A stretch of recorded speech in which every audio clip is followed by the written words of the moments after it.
So we're given the initial number of crimes in the year 2009, and then we're told that crimes increase each year by 50%. So I'm going to start by making a little table where I put N and P sub N. So year 0 I'm going to call 2009, and that has 206 crimes. And then 1 year later, we need to increase that amount by 50%. So to increase a number by 50%, you have to take 50% of it and add it to itself.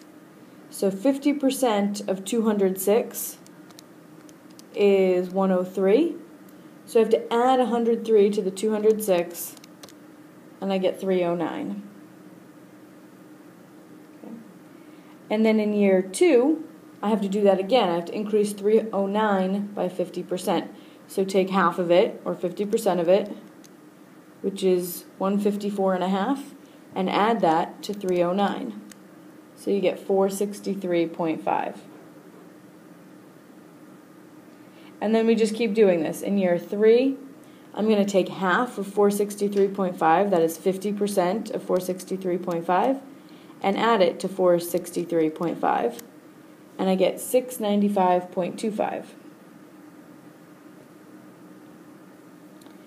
Okay, so this is exponential growth, which means that to get from one term to the next in this table that I'm creating, I have to multiply by the same amount. So what do I multiply by to get from one number to the next in this table? Well, 206 times what would give me 309? Well, I can figure that out by doing 309 divided by 206, and I get 1.5. And then we can check. 309 times 1.5, in fact, gives me 463.5. And 463 times 1.5 is 695.25. So I can see my growth rule is that I multiply by 1.5 at each transition. So I can use that to write the recursive and explicit formulas. So my recursive formula, I have to give a starting amount, right? So I have to say, well, P sub 0 is 206.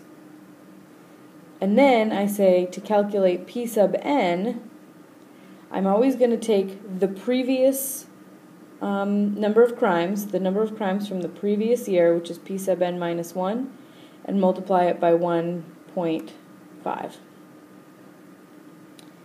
And then for my explicit formula, I would say, okay, I want to calculate P sub N.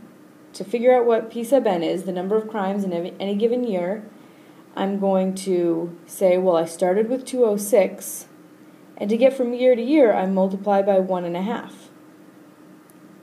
And I'm going to multiply by 1.5 n times 1.5, times 1.5, times 1.5, n times.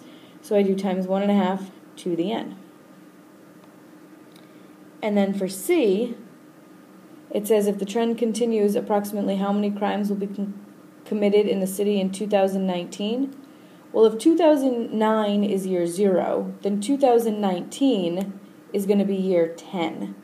So I'm going to calculate P sub 10, which would be 206 times 1.5 to the 10th, which is approximately 11,879. 11,879 crimes.